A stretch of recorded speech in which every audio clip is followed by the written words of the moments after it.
Today we will talk about changes at the area between the toes. It looks like peeling skin, has white color, and smells. It's called athlete foot syndrome.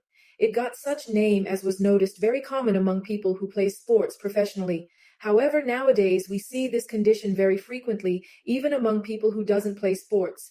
People who has diabetes are at risk. Most of the time this condition is not painful, just can be a bit sensitive if you spray alcohol on it, otherwise people don't see and don't feel it.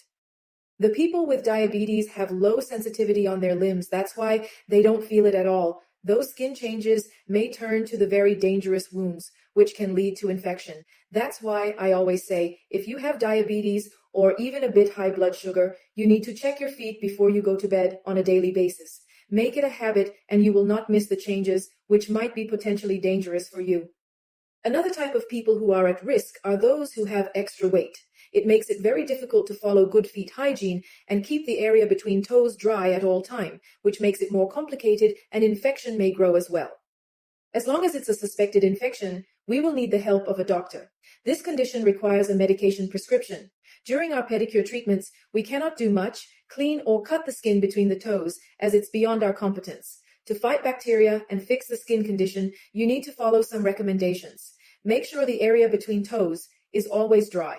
If you do ablution, make it dry with tissue after. If a person has toes deformation and they are squeezed together, means it will sweat at all times and condition will get worse. So we need to separate the toes. Using the dry tissue, roll it between toes and create a space. As an urgent treatment, you can use baby powder with zinc, apply it between the toes at night, or as an alternative and better results treatment, we have special 100% natural antifungal spray and immunocream, which can be used in those cases along with medication prescribed by a doctor. Take into consideration, you need to wear bigger size of socks and your shoes should be wide enough to spread the toes. Better to wear open shoes and avoid public places where you will walk barefoot to prevent any infection.